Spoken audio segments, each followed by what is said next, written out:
I stood her doorstep clutching a box wrapped in paper I had saved from the holidays, pressed flat so it would look neat. My hands trembled. Not from the weight of it, but from the hope tucked inside. It wasn't expensive, just a quilt I had sewn in the quiet nights when sleep never came. Each patch was a piece of memory, scraps of dresses she wore as a child, bits from curtains that hung in her first bedroom, pieces of her father's old flannel shirt. It wasn't just fabric, it was years of holding on, years of refusing to let her drift too far away from me. Please subscribe to our channel and tell us in comments from where are you watching this video. The door opened with laughter behind it, voices that didn't fall silent at my arrival. My daughter, Claire, stood tall in her polished clothes, her lipstick perfect, her eyes hard. "What are you doing here without calling?" she asked, the irritation sharp before I could even speak. I held out the box, forcing my lips into a smile. "I brought you something. I thought maybe you could use it in the house. I made it for you." She glanced at the gift like it was trash left on the curb. Then she said it, cold, final, like a knife pressed between my ribs. "Throw it away with her." "Get out, old woman." Her husband chuckled from the couch. A friend of hers whispered something and the room erupted with snickers. I just stood there, the box still outstretched, my arms aching. The laughter echoed like thunder in my ears. She turned away, waving her hand as if swatting a fly. "Didn't you hear me? I said get out. Take your junk with you." I stepped backward into the cold evening air. My shoes slipped on the icy porch, but I caught myself. I couldn't speak. The words died in my throat. Behind the door, I heard her voice again, laughing.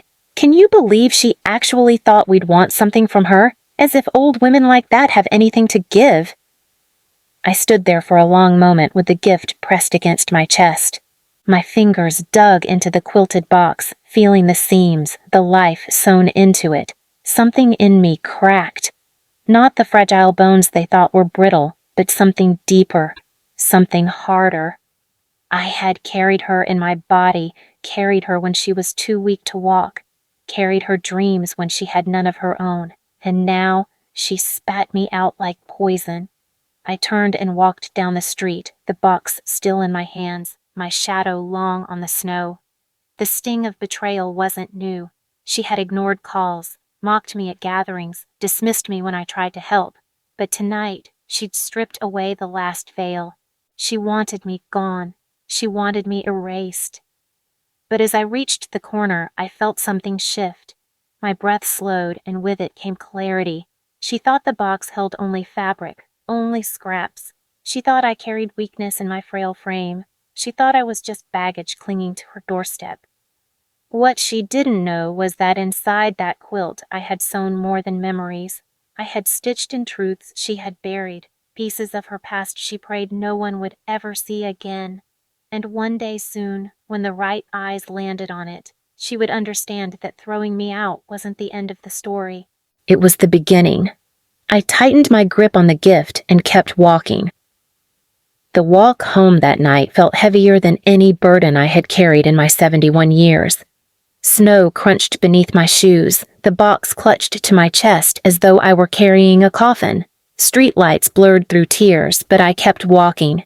People passed by. Couples huddled together, their laughter spilling into the night. I wondered if they knew how easily laughter could turn into a weapon. When I reached my little house, I set the box on the table. My hands hovered over it for a long while, reluctant to open it again. Every patch of that quilt had meaning. The sunflower yellow square was from her kindergarten dress, the pale blue one from her prom gown, the checkered flannel from her father's shirt she used to curl into on winter mornings. I had stitched them together to remind her of where she came from, to remind her that love wasn't bought, but built. But it wasn't only memories sewn into it. I had kept letters, receipts, and photographs folded into the lining.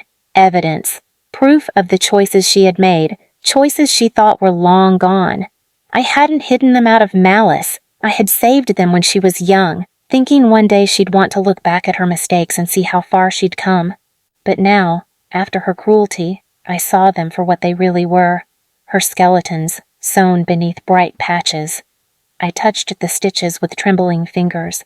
There were credit card statements she had begged me to hide when she was in college, money she had stolen from a roommate and tried to pin on someone else. There were hospital records from a night she had drunk herself into a ditch, a secret her husband never knew. And then there was the photograph, the one thing she feared most. Her arm wrapped around a man who wasn't her husband, her lips pressed to his cheek at a bar while her ringless hand clutched a glass. She was 26 then, and she had begged me through tears to keep it quiet. If Mark ever finds out, it'll ruin me. I kept it safe, not to protect her reputation, but because I still believed she might change. I thought about that night again, standing on her porch like a beggar, her voice slicing through me. Throw it away with her. Get out, old woman. I had been thrown away, but the box hadn't, and that changed everything. The days that followed were quiet but sharp. She didn't call. She didn't check if I had slipped on the ice walking home. She didn't care if I had eaten. But I heard things. Neighbors whispering about how Claire had been boasting lately, saying she and her husband were going to buy a new home, bigger than anyone else's in the neighborhood. They had plans to host Christmas there, invite friends, show off their wealth. She bragged that her cheap mother would be nowhere in sight. The more I listened, the more a plan began to form. Not quickly, not cruelly, but with a patience only someone broken could summon. She wanted me to vanish quietly. Instead, I would let her unravel in front of the very people she tried to impress.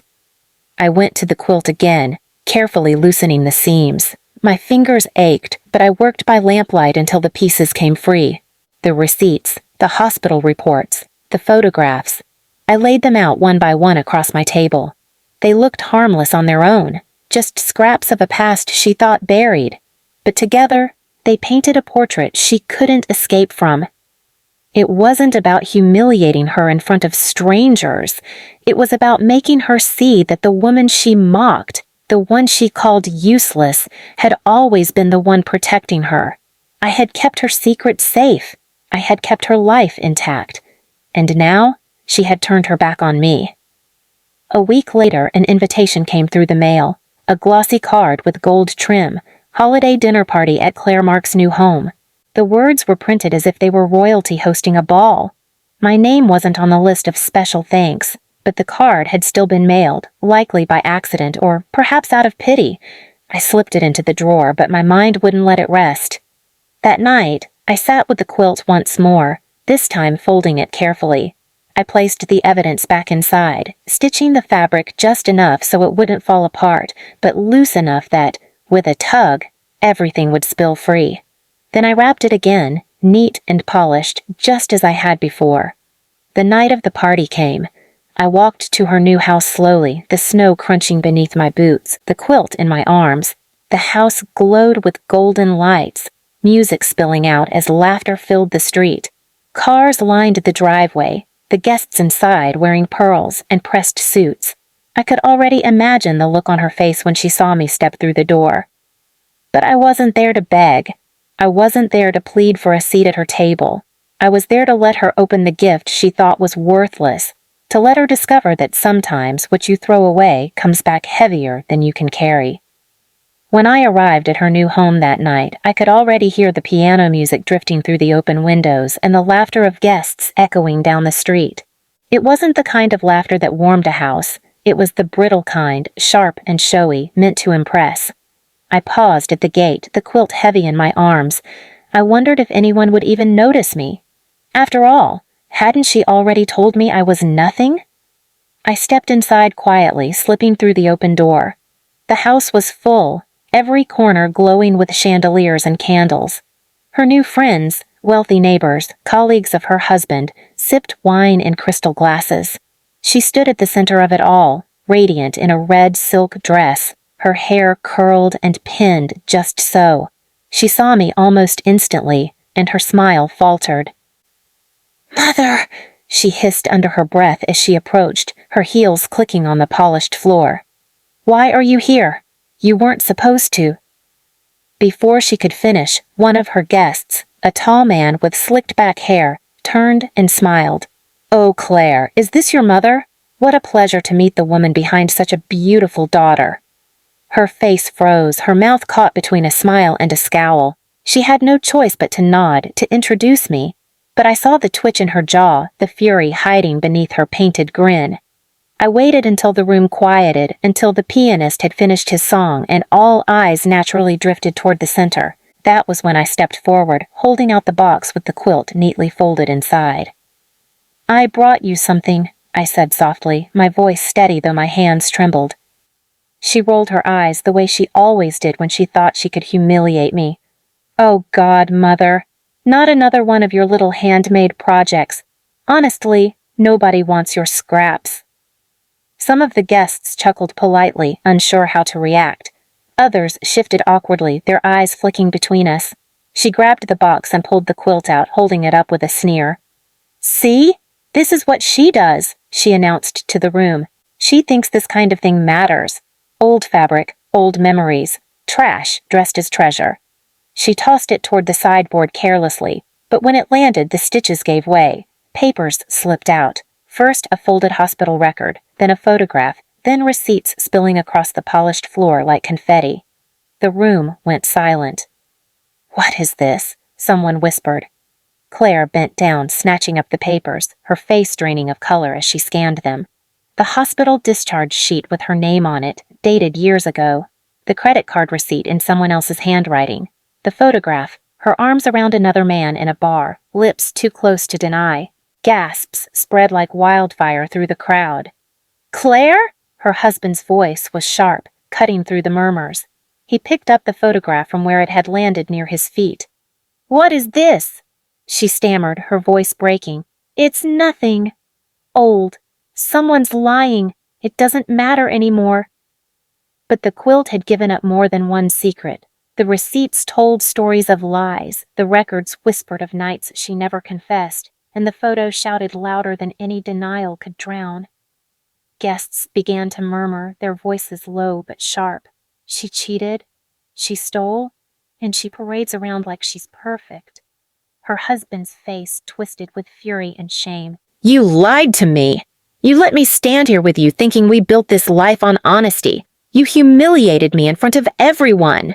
"No, she's humiliating me!" Claire screamed, pointing at me, her voice cracking. "She did this on purpose!" And for the first time, I didn't lower my head. I looked her straight in the eye and said calm and clear, "No, Claire, you did this on purpose. You threw me away like I was nothing. But you forgot. I was the one keeping your secret safe all these years. You called me useless, but I was the only reason your perfect little world stayed standing." She lunged forward, trying to snatch the papers from the floor, but her guests had already seen too much. Her husband shoved the photo into her hands. "Get out of my sight," he growled, his voice shaking with rage. "We'll talk after everyone leaves." But everyone didn't leave. They stayed. They watched.